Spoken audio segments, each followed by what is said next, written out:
جس کو جو 11 ویک سے لے کر 14 ویک تک ہوتا ہے اس کو ہم بولتے ہیں فیٹس. کیا بولتے ہیں؟ فیٹس. گیسٹیشنل سیک کے بارے میں نے آپ کو بتا دیا کہ گیسٹیشنل سیک کس کو کہتے ہیں. اس کے بعد ایمبریو کے بارے میں نے آپ کو بتا دیا. اس کے بعد ابھی فیٹس کی بات چل رہی ہے کہ جس کے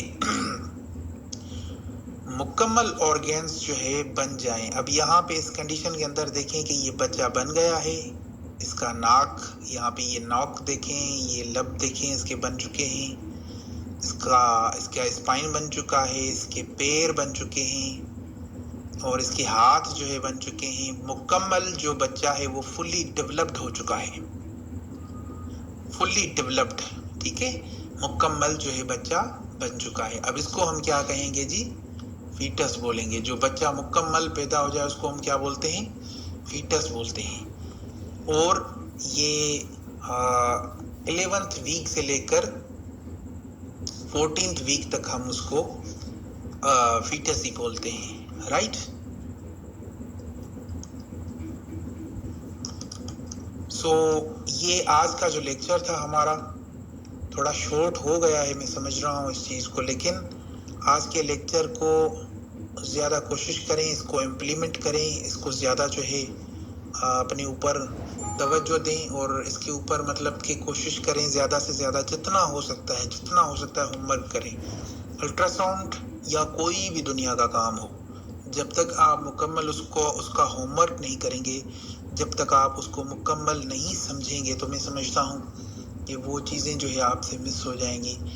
ساری چیزوں کو سمجھنے کے لیے آپ کو منیمم جو ہے ان چیزوں کو سمجھنا بہت ضروری ہے کہ بھائی جو کوئی بھی کام ہو، چاہے وہ الٹرا ساؤنڈ ہو، سونولوجی ہو یا کچھ بھی ہو، اس کو سمجھنے کے لیے، اس کو کرنے کے لیے آپ کو زیادہ سے زیادہ پریکٹس کی ضرورت ہوتی ہے. تو اگر آپ پریکٹس نہیں کریں گے، چیزوں کو صحیح سے نہیں کریں گے، تو پھر تو آپ کے لیے ایشو بن جائے گا. لیکن اگر آپ بہت زیادہ پریکٹس کرتے ہو، بہت زیادہ چیزوں کو سمجھنے کی کوشش کرتے ہو، تو میں سمجھتا ہوں کہ آپ کو کبھی بھی کسی چیز کے اندر دقت نہیں آئے گی.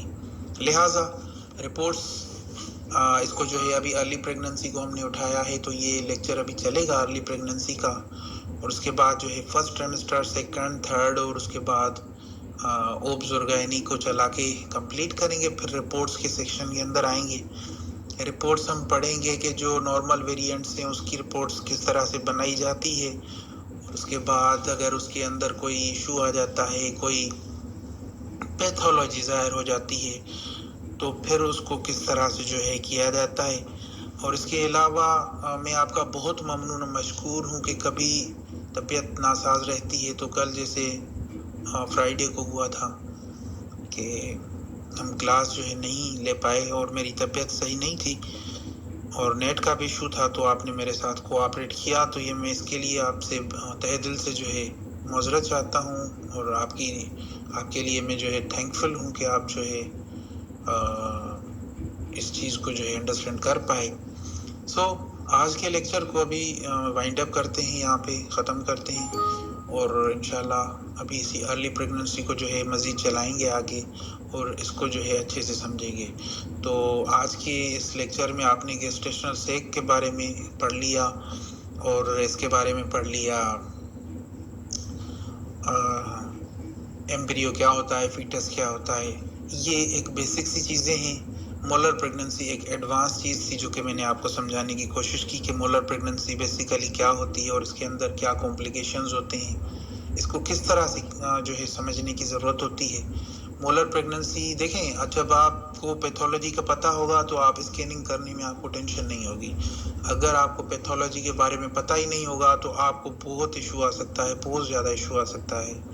تو ان چیزوں کو اپنے مائنڈ میں رکھتے جائیں کہ پیتھولوجی کے بارے میں سمجھنا آپ کے لیے بہت ضروری ہے. کوئی بھی ہو پیتھولوجی، چاہے وہ کڈنی کے بارے میں ہو، چاہے وہ گال بلیڈر، اسپلین، پینکریاز، یا اوبس کے اندر سیکشن آ جاتے ہیں. پیتھولوجیز کے بارے میں سمجھنے کے لیے آپ کو اس کے اوپر ہوم ورک کرنا پڑے گا.